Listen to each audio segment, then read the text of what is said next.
Do we really know when life begins? Some people think that it is a complete mystery, and therefore abortion should be allowed.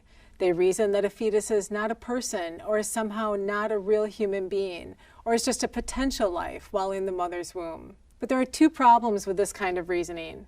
First, even if it were true that we did not know when life had begun in the womb, that would be an argument against abortion. Imagine you go hunting with a friend, and the two of you become separated. You see some rustling in the bushes ahead, but you don't know if it's a deer or your friend. Would you shoot? That would be criminally reckless if you did, because there's a chance that behind that bush is a human life. In the same way, if there is a possibility that there is a human life in the womb, it would be reckless to kill that life. But that's where we find the second flaw in this reasoning. It's not merely possible that a human life has begun in the womb. It is a scientific certainty that life begins at fertilization.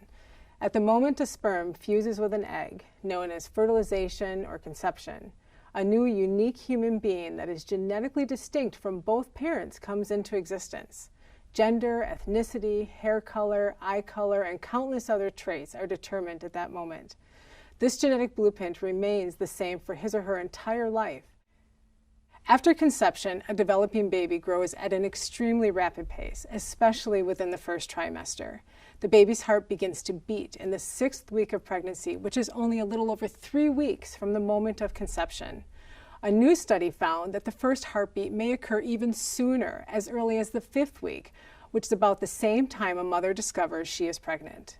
The baby's lungs and digestive system are also forming. At 8 weeks, human brain activity can be recorded. In fact, the human brain will continue to develop and mature even after birth and well into the person's 20s. At 12 weeks, the tiny child can swallow, scrunch hands into little fists, touch his or her face, and scratch his or her head. The baby's fingers and toes are also complete with nails. Fingerprints are developing by 14 weeks. At 18 weeks, the baby's ears can even hear music and recognize their mother's voice. Between 18 and 30 weeks, doctors can treat preborn babies while still inside the womb with life-saving therapies and repair significant defects for certain diseases.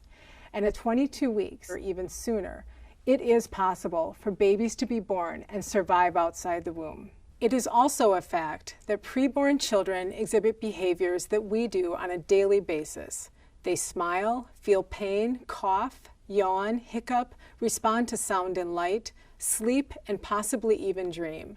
Some researchers have even shown that babies may cry while in the womb.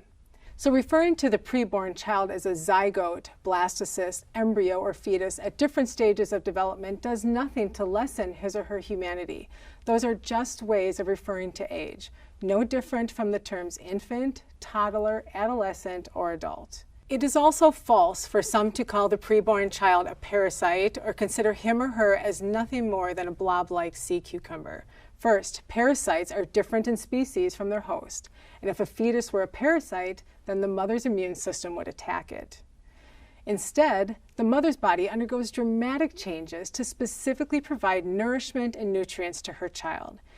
Even pro-choice atheist philosopher Peter Singer admits that there is no doubt that from the first moments of its existence, an embryo conceived from human sperm and egg is a human being. And there are thousands of biology and embryology textbooks, modern DNA studies, medical dictionaries, science professors, and medical researchers that all confirm that life begins at fertilization. And every mother, like me, that has experienced pregnancy knows that with every kick and movement the baby makes, life is blooming for the child growing inside. So when does life begin? It is a scientific certainty that human life begins at the moment of conception. Therefore, every abortion kills an innocent human being. To suggest otherwise is to ignore the scientific facts and miss the miracle of life.